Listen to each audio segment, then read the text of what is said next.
ভাইরা আপনারা এখানে কেন আসছেন আগে নিয়তকে দুরুস্ত করেন।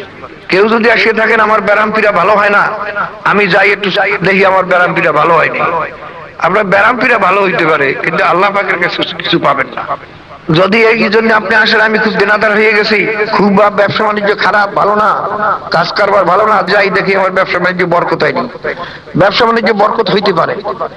কারণ আল্লাহ পাক বলেন মান কানা ইউরিদু হারসাদ দুনিয়া নুতিহি মিনহা, আল্লাহ পাক বলেন যে আমার কাছে দুনিয়া চাবে আমি তাকে দুনিয়া দেব।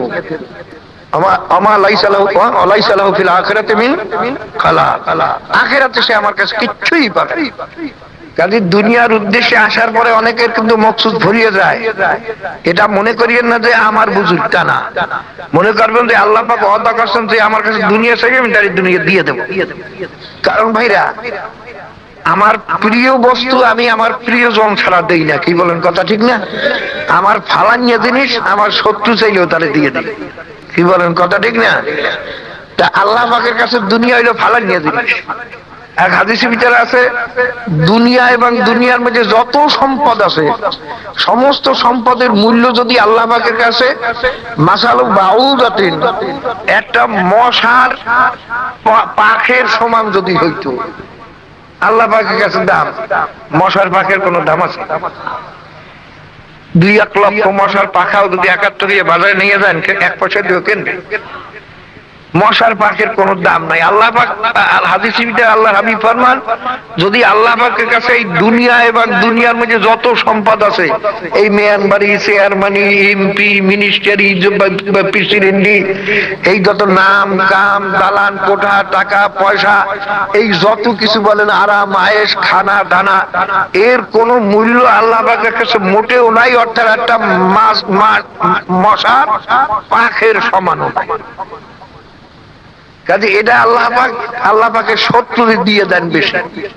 এটা আল্লাহ পাক তো কামলাং দিয়ে অন্য থেকে অদায় করছেন, লাউলা ইয়াকুনা উম্মাতান ওয়াহিদাতান লাকানা লিমান ইয়াকফুরু বিররহমানি লিবুয়ুতিহিম সুকুবাম মিন ফিদ্দা লিবুয়ুতিহিম সুকুবাম মিন ফিদ্দাতি ওয়া মাআরিজা আলাইহা তাযহারুন। আল্লাহ পাক ফরমান আমার কাছে যদি সমস্ত দুনিয়ার মানুষ যদি কাফের হওয়ার সম্ভাবনা না থাকতো, তবে আমি আমার দুশমনদের, আমার কাফেরদের আমি এত সম্পদ দান করতাম যে এই সম্পদ দ্বারা তারা রূপা দিয়ে তাদের ঘরের ছাদ বানাইতে পারতো, রূপা দিয়ে তারা সিঁড়ি বানাইতে পারতো এবং তার উপরে তারা ফখর করতে পারতো, এত সম্পদ তাদের দিতাম। কিন্তু যেহেতু এত সম্পদ যদি প্রত্যেকটা কাফেরকে আমি দেই, আমার মুমিনেরা ধোঁকা খাইয়ে ঈমান হারাইয়ে ফেলতে পারে, এই জন্য আমি অত সম্পদ দিলাম না। আল্লাহ পাক রব্বুল আলামিন আয়াতের ভিতরে ফরমান লা ইয়াকুররান্নাকা তাকাল্লুবুল লাযিনা কাফারু ফিল বিলাদ মাতাউন কলিলুন সুম্মা মাওয়াহুম জাহান্নাম। এ বান্দাবান্দীরা কাফেরদের চলাফেরা দেখিয়া, তাদের ডাক ডাপট দেখিয়া, তাদের পোশাক আশাক দেখিয়া, তাদের ঘরবাড়ি দুয়ার দেখিয়া, তাদের দালান করা আরামায়েশ দেখিয়া, তাদের মাতুব্বাড়ি সর্দারি দেখিয়া তোমরা ধোঁকা খাইও না। লা ইয়াকুররান্নাকা, খবরদার তোমরা ধোঁকা খাইও না, ভুলে পড়িও না। এই যে কাফের মুশরিকরা যে এত তাদের সম্পদ দান করলাম কেন জানো? মাতাউন কলিল, অল্প কয়েকদিনের জন্য মাত্র আমি তাদের দিছি, কারণ ওদের আখিরাতে কিচ্ছুই নাই, দুনিয়াতে কয়েকদিন একটু ফুর্তি করিও লোক।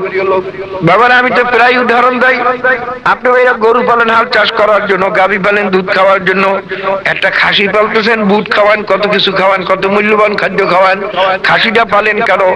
ভাইরা আপনার একটা মেয়ে বড় আছে বা ছেলে বড় আছে, বিবাহ শাদী দিতে হবে বা ছেলেকে বিবাহ করাইতে হবে, তখন নূতন আত্মীয় স্বজন আসবে, ওই নূতন আত্মীয় স্বজন যখন আসবে তখন ওই খাসিটা কামে লাগবে।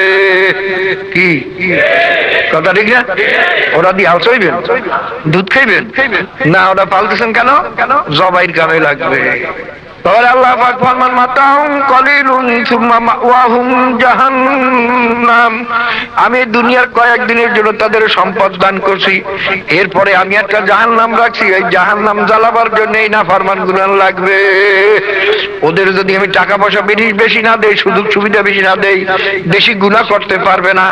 এই জন্য বেশি গুনাহ করার জন্য, বেশি বেশি জাহান্নামে যাওয়ার জন্য ওদের আমি মাল দৌলত বেশি দিছি, এ দেখে তোমরা ধোঁকা খাইও না।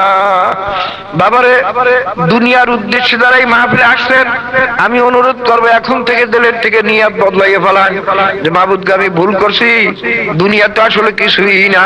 বাবারে, এই দুনিয়াতে ব্যারাম পীড়াও তো কিছু না। হাদিসের ভিতরে আছে ব্যারামিয়া লোকের কিয়ামতের ময়দানে যখন তাদের এই ব্যারামের জন্য মর্তবা দান করা হবে, তখন সুস্থ লোকেরা খালি কাঁদবে আর আফসোস করবে যে হারে মাবুদ গো, তুমি আমাকে দুনিয়াতে কেন ব্যারামিয়া রাখলা না।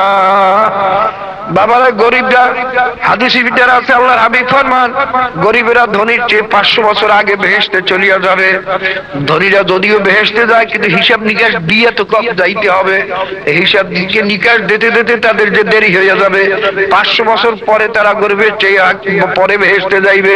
বাবারে, আল্লাহর হাবিব ফরমান তখন কিয়ামতের ময়দানে ধনীরা এত আফসোস করবে আর বলবে আর কানবে, আরে আমি যদি দুনিয়াতে গরিব হইতাম কতই না ভালো হইতো, আরে আমি যদি গরিব হইতাম কতই না ভালো হইতো।